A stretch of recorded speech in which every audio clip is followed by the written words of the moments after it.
Kembali lagi di channel saya Kindi aja bersama saya Muhammad Al-Kindi. Jadi teman-teman, saya ingin minta maaf karena sudah 2 minggu tidak upload video. Saya tidak sempat mengedit video. Yap, jadi langsung aja kita masuk ke video. Dan di video kali ini saya akan membahas tentang ini. Kalian tahu kan ini? Ya, ini adalah wayang golek. Apakah teman-teman mau tahu sejarahnya? Ya kalau gitu langsung aja. Tapi sebelum itu jangan lupa untuk like, comment, dan subscribe. Dan putar dulu intronya.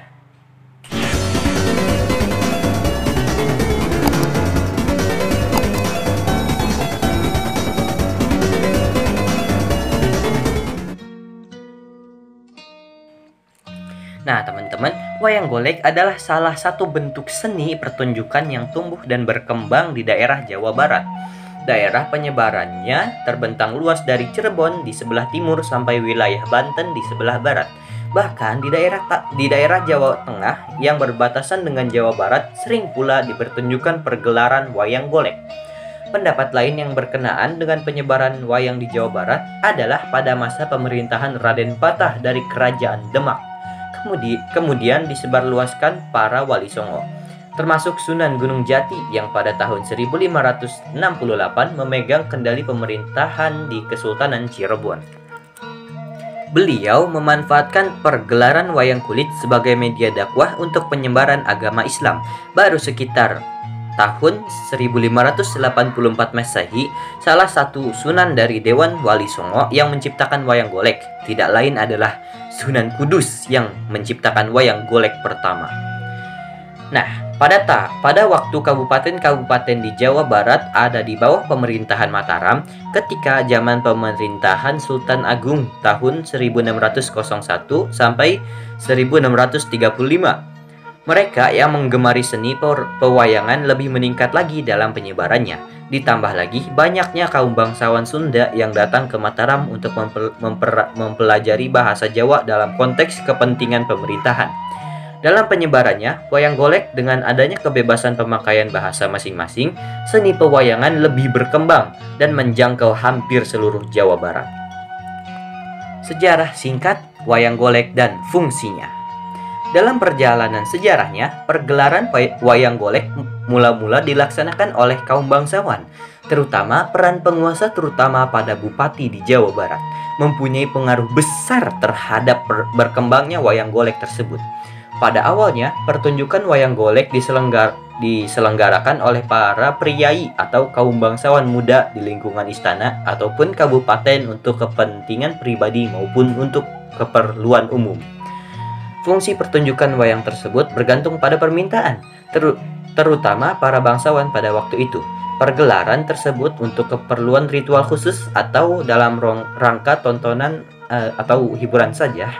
Pertunjukan wayang golek yang sifatnya ritual walaupun ada tetapi sudah jarang sekali dipentaskan.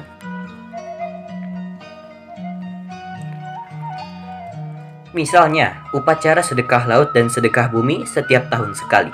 Pementasan yang masih semarak adalah pertunjukan wayang golek untuk keperluan tontonan biasa. Biasanya diselenggarakan untuk keperluan memperingati hari jadi kabupaten, hari ulang tahun, kemerdekaan Republik Indonesia, syukuran, dan lain sebagainya. Walaupun demikian, bukan berarti esensi yang mengandung nilai tuntutan dalam pertunjukan wayang golek sudah hilang. Tidak demikian halnya. Fungsi wayang golek di tengah-tengah masyarakat mempunyai kedudukan yang sangat terhormat.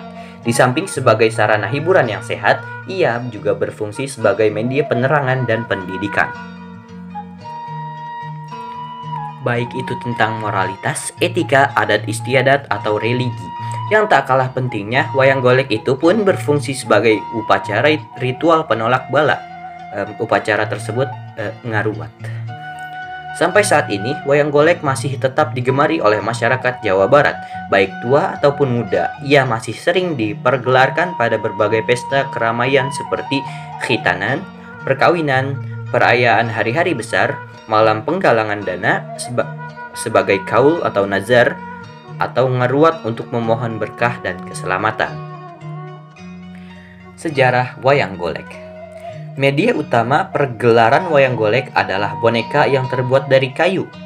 umumnya jenis kayu yang ringan, ditatah atau diukir, dicat, diberi busana dan karakter sesuai dengan ketentuan dan kebutuhan.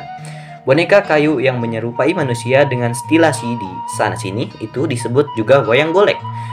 Dengan demikian, nama benda peraga dan nama jenis pertunjukannya itu sendiri sama, yakni wayang golek.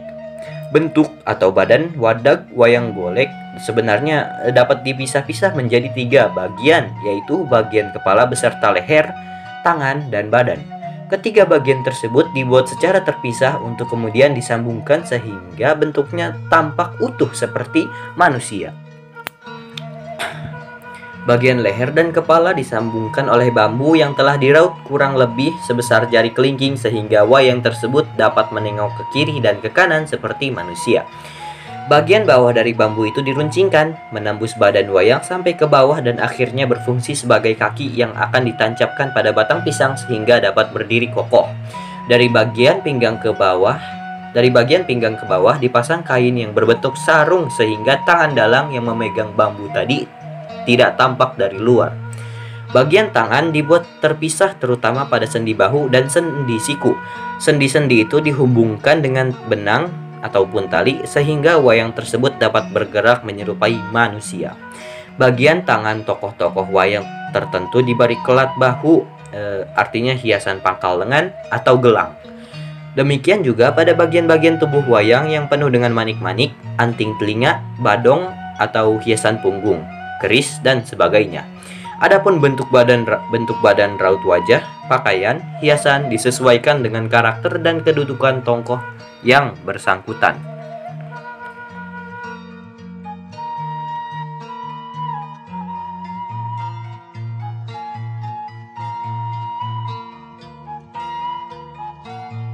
Ya teman-teman, jadi itulah sejarah dan fungsi dari wayang golek. Kita sebagai warga Indonesia harus terus melestarikan wayang golek yang sudah ada dari abad 15. Iya, saya rasa segitu dulu. Sebelum saya tutup videonya, jangan lupa untuk like, comment, dan subscribe, dan share seluas-luasnya. Dan segitu saja dulu. Tunggu video saya selanjutnya, dan wassalamualaikum warahmatullahi wabarakatuh. Informasi ini didapat dari internet.